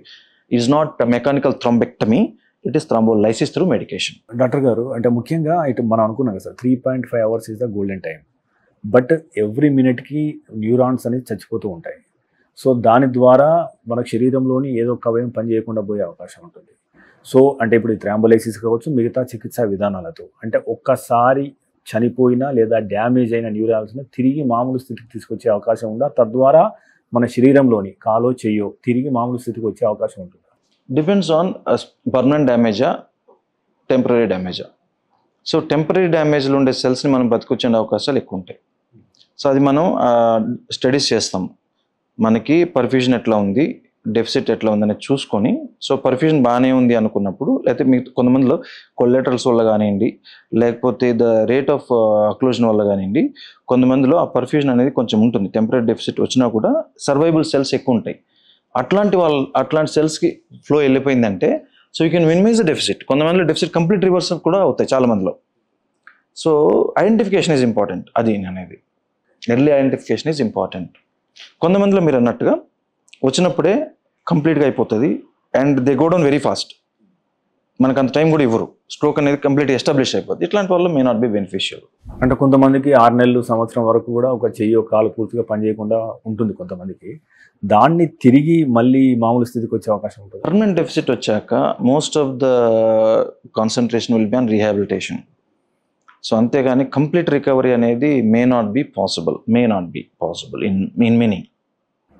సో డాక్టర్ గారు, ఇప్పుడు మనం అన్నట్టు ఇప్పుడు చాట్ జీపీటీలు గూగుల్లో వచ్చిన తర్వాత అంటే ఎక్కువ too much of information available ఉంది, ఒకసారి మిస్లీడ్ చేస్తున్నాయి. సాధారణంగా మనకు తలనొప్పి వచ్చినప్పుడు లేదా వామిటింగ్ జరిగినప్పుడు అందరు గూగుల్లో కొట్టేసి నాకు బ్రెయిన్ స్ట్రోక్ ఉందా, అనూరిజమా అని చెప్పి భయపడుతూ ఉంటారు యాక్చువల్గా. సో తలనొప్పి ఎప్పుడు బ్రెయిన్ ట్యూమర్గా మనము భావించాలి? యాక్చువల్గా నార్మల్ తలనొప్పికి బ్రెయిన్ ట్యూమర్ తలనొప్పికి తేడా ఎట్లా ఉంటుంది? తలనొప్పి అనేది మెదడుకి ఏ ప్రాబ్లం వచ్చినా తలనొప్పిలాగా రావచ్చు, కానీ brain per se is not a pain sensitive structure. దాని చుట్టుపక్కల ఉండే డ్యూరా మ్యాటర్, దాంట్లో ఉండే బ్లడ్ వెజల్స్, ఇవి మనకి పెయిన్ కలిగిస్తాయి. సో మోస్ట్ కామన్లీ మనం చూసేది vascular head aches, life style related head aches, mobile related head aches, lack of sleep వల్ల వచ్చే హెడ్ ఏక్స్. సో ఇవి వాస్కులర్ హెడ్ ఏక్స్ అంటాం. బ్రెయిన్ ట్యూమర్ ఉండే head aches, normal head aches డిఫరెంట్గా ఉంటాయంటే may not be. కొంతమందిలో normal head ache, కొంతమందిలో చూస్తే ట్యూమర్ లాగా ఉండొచ్చు. But not all head X are tumours. Less than 1% are tumours or any other serious conditions. So ఎట్లా difference అనేది రఫ్లీ it may not be hard and fast rule. So ఇది ఇలా అయితే ట్యూమర్, ఇది ఎలా అయితే ట్యూమర్ కాదనేది ఉండదు, ఓవర్లాప్స్ ఉంటాయి. But most of the times tumours వల్ల కానివ్వండి, వేరే వాటి వల్ల వచ్చే హెడ్ ఏక్స్ అనేవి they will be increasing trend, కంటిన్యూస్గా ఉంటాయి. అండ్ అసోసియేటెడ్ సింటమ్స్ అంటే వామిటింగ్స్ రావడము, చూపు తగ్గడము, అన్కాన్షియస్నెస్ కావడము, లేకపోతే పెరాలిసిస్ లాగా రావడము, ఫిట్స్ రావడము. సో ఇట్లాంటివి చాలా మందిలో చూస్తాం మనం. చూపు ప్రాబ్లమ్స్, హియరింగ్ ప్రాబ్లమ్స్ రావడము, నడిచే విధానంలో ఇంబ్యాలెన్స్ రావడము. సో ఇలాంటివి కాకుండా ఉండే హెడ్ ఏక్స్ మోస్ట్లీ పెథలాజికల్ ఉండవు, అంటే వాస్కులర్ హెడ్ ఏక్స్ అంటాం వీటిని, idiopathic head aches, primary head aches. అలా కాకుండా మనం చేసుకునే సింటమ్స్ వల్ల వచ్చే హెడ్ ఏక్స్ మాత్రం డెఫినెట్గా ఏదైనా మళ్ళీ దీంట్లో మళ్ళీ ఇఫ్స్ అండ్ బట్స్ ఉన్నాయి. కొంతమందికి దెర్ ఈస్ సంథింగ్ కాల్డ్ మైగ్రేన్స్లో కూడా మనకి ఇట్లా వీక్నెస్ రావడం, హెడ్ ఏక్ అప్పుడు అట్లా జరగవచ్చు. వీక్నెస్ రావడము, కొంతమందికి మాట ముద్దగా అనిపించడము, మైగ్రేన్స్లో ఉండే వాళ్ళకి కూడా అనిపించవచ్చు. సో ఓవర్లాప్స్, ఇది ఖచ్చితంగా ఇది ఖచ్చితంగా ఇది అనేది ఉండదు. But if it is troubling you, investigate. Okay, అంటే టైమింగ్లో ఏమైనా తేడా ఉంటుంది సార్? ఉదయం వచ్చే తలనొప్పి అట్లా ఇట్లా మోస్ట్ ఆఫ్ ఎట్లా చేస్తామంటే అవేకనింగ్ ఫ్రమ్ స్లీప్, ఈ తలనొప్పి వల్ల చాలా తీవ్రంగా వచ్చి నిద్ర నుంచి మేలుకోవాల్సి వస్తుంది అన్నప్పుడు ఏదైనా ఉందేమో లోపల, ఐసీపీ ఇంట్రాక్రేనియల్ ప్రెషర్ అంటాం, మెదడులో ప్రెషర్ పెరిగితే ఇట్లా వచ్చే అవకాశాలు ఉంటాయి. But it's again subjective. కొంతమందికి అది అట్లా అనిపించకపోవచ్చు. Migraine people also, vascular head X ఉండే వాళ్ళు కూడా they wake up with headache, they may get confused. అంటే ఇది హెడ్ ఏక్ వల్ల మెలకు వచ్చిందా లేదా మెలకు వస్తే హెడ్ ఏక్ ఉందని చెప్పలేం. So but most of the times మనకి ఒకవేళ నిద్ర డిస్టర్బ్ అవుతుంది, నిద్రలో కూడా మనకి హెడ్ ఏక్ వల్ల మేలుకోవాల్సి వస్తుందంటే బ్రెయిన్లో ఏదో గడబడి ఉంది అనేది మనం ఆలోచించుకోవాల్సిన విషయం అనమాట. సో ఇటు మైగ్రేన్ అన్నాం కదా సార్, ఇప్పుడు మైగ్రేన్ లక్షణాలు ఏ రకంగా ఉంటాయి, వీటికి ఇప్పుడు ఇస్తున్న చికిత్స ఏంటి సార్? మైగ్రేన్ కూడా లక్షణాలు మళ్ళీ అదే సేమ్ థింగ్. గూగుల్లో చూసి ఒకే సైడ్ హెడ్ ఏక్ ఉంటుంది, ఇట్లా ప్యాటర్న్స్ చెప్తారు క్లయింట్స్ మన దగ్గరకు వచ్చి. అట్లా ఉండదు. So very different. కానీ మోస్ట్ ఆఫ్ క్రైటీరియా ఇప్పుడు ఏంటంటే severe head ache lasting for more than 4 hours. And then again there is a catch. కొంతమందికి మైగ్రేన్ ఉండే వాళ్ళు కూడా 4 hours ఉండకపోవచ్చు, బికాస్ దే టేక్ సంథింగ్, ఏదో వేసేసుకుంటారు.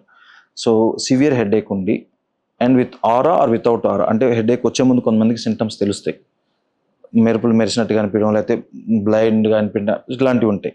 సో ఆరా సింటమ్స్ వచ్చి హెడ్ ఏక్ 4 hours కంటే ఎక్కువ ఉండి ఫ్రీక్వెంట్గా వస్తూ ఉంది అనుకున్నప్పుడు, అంటే ఇంకా చాలా క్రైటీరియా తీసుకుంటాము బేసికల్లీ.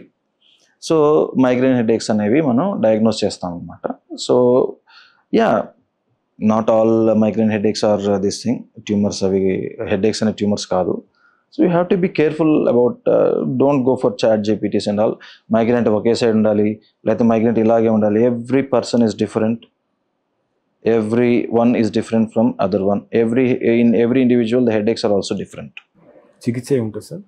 సో మనకి treatments most of the time is identification of the trigger. The first thing should start from the client. ఎవరికైతే ప్రాబ్లం ఉందో వాళ్ళ దగ్గర స్టార్ట్ కావాలి. నాకు ఎందుకు వస్తుంది? Is it because of the mobile or something I eat, lack of sleep, or my life style like smoking and alcohol consumption, or excessive exercise, or abnormal, whatever. రోజు కాకుండా ఈ రోజున అబ్నార్మల్గా చేయడం జరిగిందా నా లైఫ్లో, లేకపోతే రోజు చేసేది ఈ రోజు ఏమైనా మిస్ అయిందా, దానికి ట్రిగ్గర్ అయిందా? So you have identification of the trigger factor. Next, if identification is not possible or even after the identification it is not working, అంటే ప్రొఫైలాక్టిక్ డ్రగ్స్ అంటాం. అంటే ఆపేదానికి కొన్ని మెడిసిన్స్ ఇవ్వడం జరుగుతుంది. అండ్ కొంతమందిలో అక్యూట్ ఎపిసోడ్ అప్పుడు అబార్ట్ చేయడానికి, ఆ ఎపిసోడ్ని అబార్ట్ చేయడానికి మెడిసిన్స్ ఇవ్వడం జరుగుతుంది.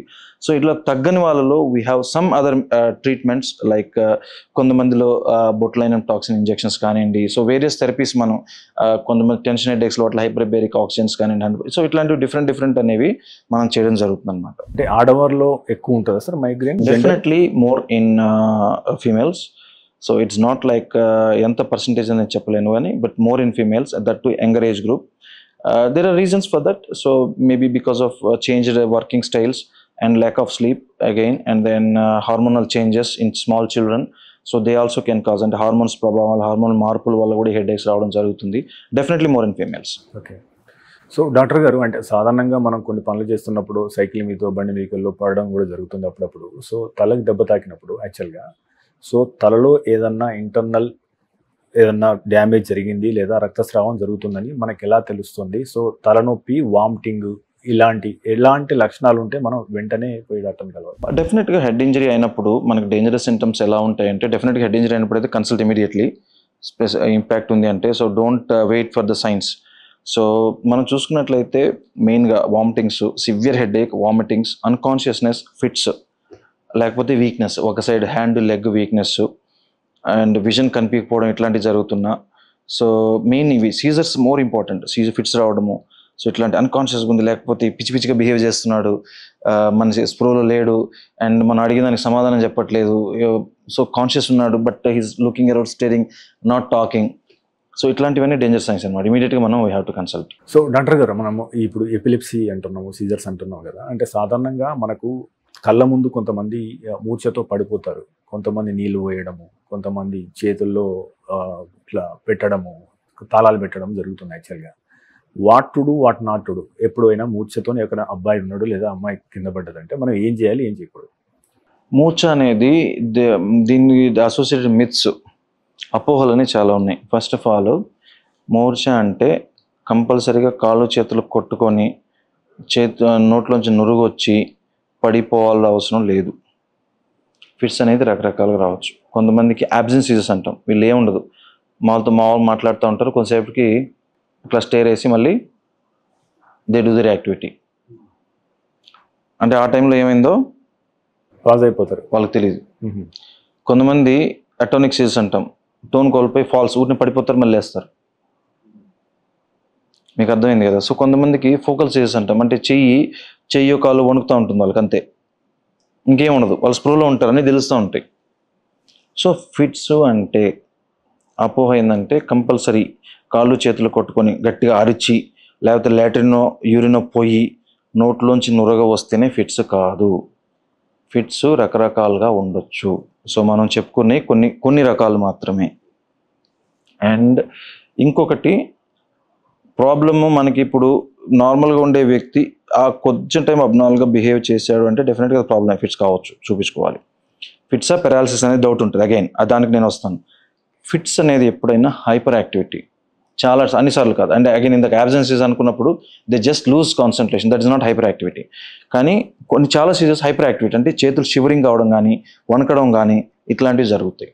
సో యాజ్ స్ట్రోక్ అనుకోండి, it is a positive activity. అంటే యాక్టివిటీ ఏదైతే జరుగుతుందో అది పెరాలసిస్ లాగా రావడం, అంటే బలహీనత రావడం, టెంపరీగా బలహీనత రావడం. సో అది paralysis most of the times. ఇది హైపర్ యాక్టివిటీ అనేది seizure, fits most of the times. Again exceptions are there in both. మీకు అర్థమైంది కదా. సో ఎక్సెప్షన్స్ అనేవి ఉన్నాయి రెండిట్లో, కానీ most of the times hyperactivity అవుతూ ఉంది అంటే ఎనీ ఆర్గాన్కి ఫిట్స్ అయ్యే అవకాశం ఉంటుంది. So don't neglect it. Next part, మనం చెప్పుకున్న క్లాసికల్ మూర్ఛ వచ్చిన వాళ్ళలో ఏం చేయాలి? మూర్ఛ వచ్చినప్పుడు ఏమవుతుంది అంటే మనిషి కాన్షియస్నెస్ కోల్పోతారు, వాళ్ళు పడిపోతారు. హైపర్ యాక్టివిటీ ఉన్నప్పుడు టంగ్ బైట్ చేసుకోవడమో లేకపోతే దేని మీదైనా పడిపోవడమో జరుగుతుంది. సో అందుకు ఇట్లాంటి వాళ్ళు, మూర్ఛలో ఉండే వాళ్ళు ఏంటంటే we advise them not to drive. వీళ్ళకి ప్రమాదం, రోడ్డు మీద ఉండే వాళ్ళకి ప్రమాదం. స్విమ్మింగ్ చేయొద్దు, హైట్స్కి ఒక్కళ్ళే వెళ్ళొద్దు, నిప్పు దగ్గరికి వెళ్ళొద్దు అనేది మనం అడ్వైజ్ చేయడం జరుగుతుంది. ఇంకొకటి, ఒకవేళ ఫిట్స్ వచ్చాక యాజ్ ఏ చుట్టుపక్కల ఉండే వాళ్ళు వీక్షకులు ఎవరైతే ఉంటారో ఆ టైంలో బై స్టాండర్స్ వీళ్ళు ఏం చేయాలి? మనకు కామన్గా ఉండే అపోహ తాళాలు పెట్టడం తప్పు. ఫిట్స్ వచ్చే వాళ్ళు టోన్ గట్టిగా పట్టుకుంటారు చెయ్యి. ఆ టైంలో మీరు తాళంగానే ఏదైనా పెడితే అది కొంచెం షార్ప్గా ఉంటే చేతులు కట్ అయ్యి రక్తస్రావం అయ్యే అవకాశం ఉంటుంది. ఆ పని చేయకూడదు.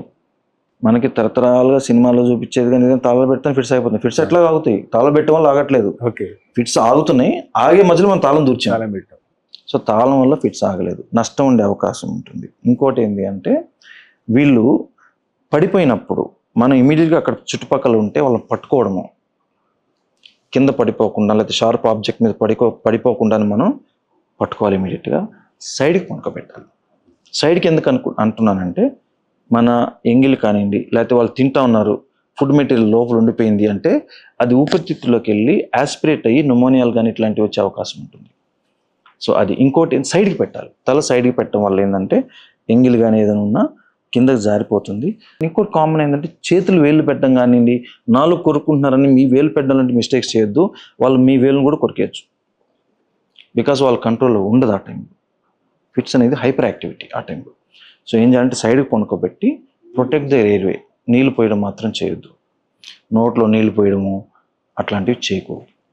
సో ఇమీడియట్గా దగ్గర హాస్పిటల్ సైడ్కి పనుకోబెట్టి preserve their airway and then దగ్గరలో ఉండే ఫెసిలిటీ తీసుకెళ్తే మెడిసిన్స్ ఇచ్చి ఆ ఫిట్స్ అనేవి మనం ఆపేయచ్చు అనమాట ఆ టైంలో. సో డాక్టర్ గారు, అంటే ఈ మధ్య చిన్న పిల్లల్లో ఎక్కువ మందికి సీజర్స్ వస్తున్నాయి, అంటే 10 మందికి. సో అవి తర్వాత కూడా వచ్చే అవకాశం ఉంటుందా? అంటే ఒక 5 సంవత్సరాలు 6 సంవత్సరాలు బ్రేక్ వస్తే మళ్ళీ తర్వాత వచ్చే అవకాశం ఉండదు?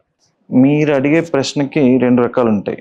చిన్నపిల్లలు వచ్చే సీజర్స్ అంటే ఫెబ్రైల్ సీజర్స్ అంటాం. అంటే జ్వరం వచ్చినప్పుడు సీజర్స్ వస్తాయి. టిపికల్ ఫెబ్రైల్ సీజర్స్ చిన్నపిల్ల విత్ ఏజ్ తగ్గిపోతాయి. అది తదనంతరం ఫిట్స్ లాగా వచ్చే అవకాశాలు తక్కువ. కొంతమందికి అటిపికల్ ఫెబ్రైల్ సీజర్స్ ఉంటాయి. అంటే నార్మల్గా కాకుండా ఎక్కువసేపు ఉండడం ఈ సీజర్స్. సో దాంతోపాటు అసోసియేటెడ్ కాంప్లికేషన్గా ఉండడం, రకరకాలుగా రావడం ఈచ్ టైం. సో ఇట్లాంటివి కొంచెం ఫ్యూచర్లో మనకి ఫిట్స్ వచ్చే అవకాశాలుగా ఉంటాయి. కొంతమంది కారణం తెలియకుండా ఫిట్స్ వస్తాయి. డెవలప్మెంట్తో కొంతమందికి ఆగిపోవచ్చు, కొంతమందికి ఆగకపోవచ్చు. కంటిన్యూస్గా వస్తుంటే మాత్రం వీ హ్యావ్ టు ఇన్వెస్టిగేట్. ఎందుకు వస్తున్నాయంటే బ్రెయిన్లో చిన్నప్పటి నుంచి ఏమైనా లోపం ఉందా, దీనివల్ల ఫిట్స్ వస్తున్నాయా, లేకపోతే ఇంకేదైనా కొత్తగా డెవలప్ అయ్యడం వల్ల వస్తున్నాయి అనేది మనం తెలుసుకోవాలన్నమాట. ఈ మధ్య డిమెన్షియా, ఆల్జిమర్స్ ఇవి కూడా కేసులు పెరుగుతున్నాయి కదా. సో ఇవి ప్రారంభంలో గుర్తించడం ద్వారా మనము దాన్ని పెరగకుండా చూసే అవకాశం ఉంటుందా? ఎలా గుర్తించాలి? డెమెన్షియా పెరగడానికి రీజన్స్ ఉన్నాయి. ఇప్పుడు ఏంటి అంటే లైఫ్ స్పాన్ అనేది పెరిగింది. డెమెన్షియా అనేది అంటే మతిమరుపు కానివ్వండి 70-80 ఏళ్ళ తర్వాత చూస్తాం. అంతకుముందు లైఫ్ చాలామంది అంత టైం బతకలేకపోతుండొచ్చు. సో మనం అంతకుముందు డెమెన్షియా అనేది చూడలేకపోతుండొచ్చు. కానీ ఇప్పుడు మన లైఫ్ స్పాన్ పెరిగింది కాబట్టి డెమెన్షియా అనేది ఎక్కువ చూడడం జరుగుతుంది. అండ్ డెమెన్షియా యంగర్ ఏజ్ గ్రూప్లో వస్తుందంటే yes there is a chance. ఎందుకంటే మల్టీవాస్కులర్ డెమెన్షియా అంటాం. ఇటు ఏంటంటే ఇప్పుడు చిన్న చిన్న స్ట్రోక్స్ రావడం వల్ల because of change life style మనం అంతా డిస్కస్ చేసుకున్న కాన్సెప్ట్ ఇది. సో దానివల్ల క్లాట్స్ చిన్న క్లాట్స్ అయిపోయి సో ఆ మెదర్ సబ్స్టెన్స్ అనేది తగ్గి ఎర్లీ డెమెన్షియా వచ్చే అవకాశాలు ఉంటాయి. సో ఎర్లీ ఐడెంటిఫికేషన్ వల్ల yes we can prolong it. అంటే కొన్ని రివర్సిబుల్ కాజ్ ఉంటాయి. అంటే విటమిన్ డెఫిషియన్సీస్ కానివ్వండి, హైపోథైరాయిడిజం కానివ్వండి, రకరకాల రివర్సిబుల్ కాజ్ ఉంటాయి. కనుక్కొని మనం రివర్స్ చేసినట్లయితే డెమెన్షియాని కంప్లీట్గా కొంతమందిలో రివర్స్ చేయొచ్చు, అందరిలో నేను. సో ఆల్జిమర్స్ మాత్రం definitely we have to know the cause, early identification and వాళ్ళకి ఎంకరేజ్ చేసినట్లయితే and with proper rehabilitation we can we can decrease the rapid deterioration in memory అన్నమాట. సో పర్మనెంట్ కోట్ అనేది ఇప్పటివరకు లేదు. Eventually they lose memory, but we can slow down the process if you identify early. So అంటే మిగతా వాటికి ఇప్పుడు మనకు DBS లాంటివి ఉన్నాయి, కానీ మరి ఆల్జిమర్స్ లాంటికి అంటే ఏమొస్తున్నాయి సార్? నెక్స్ట్ ట్రీట్మెంట్ లెవెల్ ఏంటి? ఆల్జిమర్స్ అనేది బేసికల్లీ ఇప్పుడు ఎలన్ మస్క్ వాళ్ళు ఏ ద్వారా చేస్తాం అది ఇది అంటున్నారు, అది తప్పితే. So it is death of the brain cells, it is decrease of the brain cells causing your hypo activity. మీరు ఏదైతే హై స్కిల్ హ్యూమన్ బ్రెయిన్ అనేది is evolved from other beings. So వాటి నుంచి మనం స్పెషలైజ్డ్ యాక్టివిటీస్ నేర్చుకున్నాం, memory కానివ్వండి, fine activities, ఇవన్నీ. So ఇవన్నీ ఫస్ట్ కోల్పోతాము, దాని తర్వాత గ్రాస్ యాక్టివిటీస్ అనేది కోల్పోవడం జరుగుతుంది. సో వీటికన్నిటికీ డిబిఎస్ అనేది this not a treatment for it actually. So మనకి ఇప్పుడు మెడికల్ మేనేజ్మెంట్, రీహాబిలిటేషన్ తప్పితే స్పెసిఫిక్ ట్రీట్మెంట్స్ అనేవి just in investigations And yeah, we can, like Mirantic, prevention is better than cure. We can prevent it by keeping our brain as active as possible. So, and yeah. బ్రెయిన్లో గడ్డ ఉంది లేదా కణితి ఉంది, so దాన్ని ఇప్పుడు తొలగించడానికి ఉన్న అత్యాధునిక చికిత్సా విధానాలు ఏంటి? సో అందులో అంటే లాస్ మినిమైజ్ చేయడంలో కానీ తిరిగి మామూలుగా కావడానికి కానీ ఎంత టైం? ఇందాక మనం అనుకుంటే బ్లడ్ క్లాట్ వచ్చింది అనుకోండి, బ్రెయిన్లో క్లాట్ వచ్చి బ్రెయిన్ సెల్స్కి ఆక్సిజన్ బ్లడ్ చేరకపోవడం వల్ల స్ట్రోక్ వచ్చింది అనుకోండి. You come early, retrieve the clot, blood supply will go back to the cells, so normal అయిపోయే అవకాశాలు ఎక్కువ ఉంటాయి. సో ఇదంతా ఎండోవాస్కులర్ అప్రోచెస్, అంటే ఓపెన్ చేయాల్సిన అవసరం లేదు వీటికి, ఎండోవాస్కులర్ అప్రోచెస్లో చేసుకోవచ్చు. అట్లా కాకుండా ఇంకొన్ని స్ట్రోక్స్ ఉంటాయి. ఇందాక అంజరీస్ అనే ఒక మాట వాడారు మీరు, రక్త నరంలో బుడగల్లాగా వచ్చి అది బ్రేక్ అయ్యి బ్లీడ్ అవుతుంది. సో అట్లాంటి వాటిలో కూడా మనం స్కల్ ఓపెన్ చేయకుండా కొన్నిట్లో కంపల్సరీ ఓపెన్ చేయాల్సి వస్తుంది. చాలా వాటిలో ఎండోవాస్కులర్, సో మన యాంజియో లాగా చేసుకొని దాంట్లో కాయిల్స్ కానీ అట్లాంటివి నింపేయడం జరుగుతుంది. అండ్ బ్లీడ్ అయింది అనుకోండి, బ్లీడ్ అయిన వాళ్ళల్లో మనకి ఏదైనా దాని క్లాట్ ఎవాక్యుయేట్ చేయాలంటే కూడా కంప్లీట్గా ఓపెన్ చేసుకోకుండా చిన్న బర్హోల్ వేసుకొని ఎండోస్కోప్ ద్వారా వెళ్ళిపోయి ఆ క్లాట్ ఎవాక్యుయేషన్ అనేది కూడా చేయడం జరుగుతూ ఉంది. So technology has advanced, definitely it's helping identification and early reaching to the facility. మనం హాస్పిటల్కి వెళ్ళినా కూడా ప్రాపర్ హాస్పిటల్కి వెళ్ళాం లేదు, స్ట్రోక్ హాస్పిటల్ అనేది వెరీ ఇంపార్టెంట్ అనమాట. సో డాక్టర్ గారు, అంటే ఈ మధ్య అంటే కొంతమందికి సయాటికా పెయిన్ అని అంటున్నాం కదా, సో ఒక పక్క అంటే బరువైన ఆబ్జెక్ట్స్ కానీ పర్స్ లాంటివి పెట్టుకోవడం ద్వారా వస్తుంది అని చెప్పేసి అంటున్నారు. ఇందులో వాస్తవం ఎంత? డెఫినెట్గా మనం చూసుకున్నట్లయితే పర్స్ కానీ అట్లాంటిది కూర్చొని అది ఎక్కువ పెట్టుకొని డ్రైవింగ్ చేస్తున్నప్పుడు, ప్రొలాంగ్డ్గా డ్రైవింగ్ చేస్తున్నప్పుడు definitely it will have impact on the sciatic nerve and it can cause sciatic pain. There is no doubt. So I always discourage putting purse on the back pocket, especially while you are driving and sitting for long. ఇప్పుడు మనకు ఈ బ్రెయిన్కి సంబంధించి కానీ లేదా ఈ వైద్యానికి సంబంధించి కానీ సో వచ్చే 10 ఏళ్లలో అంటే వైద్యంలో ఎలాంటి మార్పులు వచ్చే అవకాశం ఉంది? సో ఎటువంటి ఆవిష్కరణలు జరిగే అవకాశం ఉంది? What are the pipeline projects right now? Surgeons perspective నేను మాట్లాడేది ఏంటి అంటే, yeah you will have more information. So about genetic studies, genetic advancements వచ్చాయి. సో మీకు ఫ్యూచర్లో ఏ డిసీజ్ రావచ్చు, what you are prone to అనేది ముందుగా ఇండికేషన్ చేయడం అనేది can make it possible. So మీకు వార్నింగ్ ఇచ్చి, so what you can do, what you cannot do. So again they can be fallacies in it. So it will take some time. Over warnings and over positives రావచ్చు, abnormal things and abnormal reports అనేవి రావచ్చు. భయపడొద్దు. Robots అనేవి ఇంకా హ్యూమన్స్ని replace చేయలేదు. We are still here as doctors. So don't be afraid of what your robot says or AI technology says. Come to us, we'll deal with it. But future లో as a surgeon మనం చూసిన ఇందాక మనం అనుకున్నట్టు ఏంటంటే short in the arm అంటాం. So మనకి ఏంటి అంటే రోబోటిక్ టెక్నాలజీ రావడం వల్ల so human anatomy better understanding and human manipulation అనేది తక్కువ కావడం, ప్రెసిషన్, కొన్ని మనం హ్యూమన్ హ్యాండ్ వెళ్ళని ఏరియాకి రోబోటిక్ హ్యాండ్ అనేది వెళ్ళొచ్చు సర్జికల్ ఆస్పెక్ట్స్లో. సో ఈ ప్రెసిషన్ అనేది పెరుగుతుంది. అండ్ దెన్ ఇందాక మనం అనుకున్నట్టుగా no more big surgeons need big incisions. So they can be minimised with the help of the robots for exact localisation. What as a human we cannot do, sometimes robot may help us in this. పక్కన ఉన్న మెడ్ప్లస్ స్టోర్కు వెళ్ళండి. మీ doctor రాసిచ్చిన medicines అడగండి. అదే medicine MedPlus brand లో ఉందా అని చూడండి. కాంపోజిషన్ సేమ్ గా ఉందా అని చెక్ చేసుకోండి. అదే మెడిసిన్స్ అదే క్వాలిటీతో కానీ 50 to 80% డిస్కౌంట్ లో. సో డాక్టర్ గారు, అంటే మీరు అంటే ఒక దశాబ్దానికి పైగా ఈ రంగంలో అంటే సర్జరీలు చేస్తున్నారు. సో అంటే ఇప్పుడు న్యూరో సర్జన్ గా కానీ లేకపోతే ఈ న్యూరో స్పైన్ సర్జన్ గా కానీ రాణించడానికి అంటే కొత్త వైద్యులకి ఈ రంగంలో రావాలనుకోవడం మీరు ఇచ్చే సూచనలు ఏంటి? సో ఎవరికి ఇది సూట్ అవుతుంది? What to expect here and what not to expect here? Medicine అనేది సాక్రిఫైసింగ్ బ్రాంచ్. మీరు ప్రైవేట్లో పనిచేస్తున్నారా, గవర్నమెంట్లో పనిచేస్తున్నారా అని కాదు.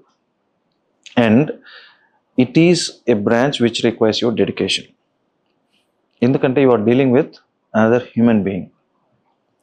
So surgeons especially you should be very meticulous, especially while training, work hard. మీరు చూసినట్లయితే పీజీఏలో మాకు వర్క్ అనేది ఎవ్రీడే 16 hours ఉంటుందా, ఎవ్రీడే అంటున్నా, ఎవ్రీడే 48 hours ఉంటుందో తెలియదు. అంటే our day was 48 hours or 72 hours, we did not know. అది చేసాం కాబట్టే we are now able to tolerate the stress. మీకు అర్థమవుతుంది కదా. సో మనం ఈ ఎస్పెషల్ డ్యూరింగ్ ట్రైనింగ్ పీరియడ్లో don't try to relax. I don't advise people to work hard and spoil your health. But మీరు డెడికేటెడ్గా ఉండండి. Don't treat it as some XYZ.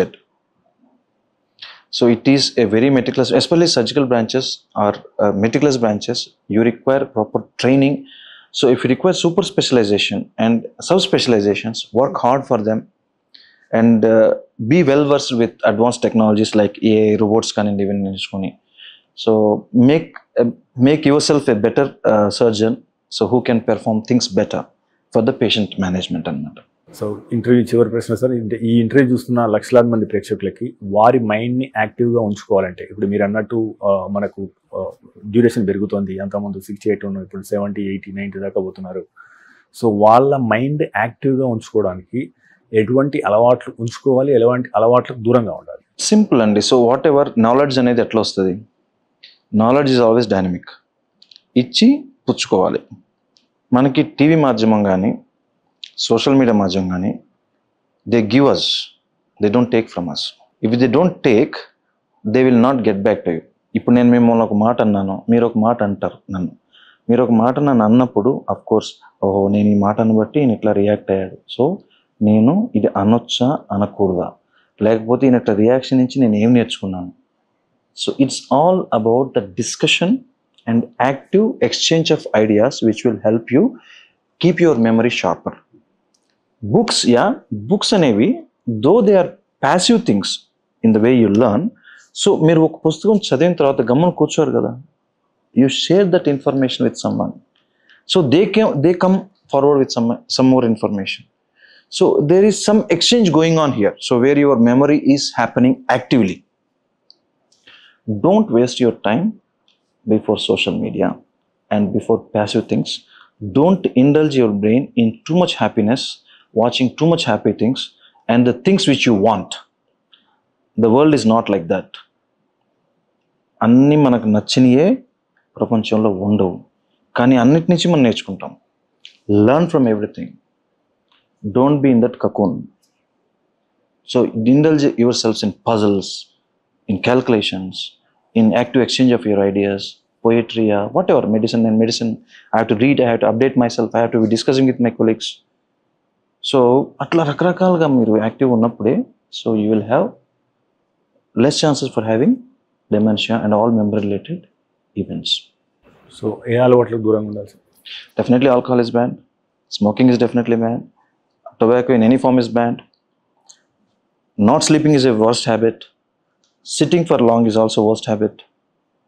So be physically active, avoid alcohol and avoid depressants, learn from everything in life. Thank you doctor గారు, thank you very much. So ఎంతో సమాచారం ఇచ్చారు, ఎన్నో విలువైన అంశాల గురించి చర్చించారు. So thank you very much sir. So viewers, ఇది ఈ వారం డాక్టర్ స్టాక్. వచ్చే వారం మరో డాక్టర్తో కలుద్దాం. చూస్తూనే ఉండండి మెడ్ ప్లస్ 1.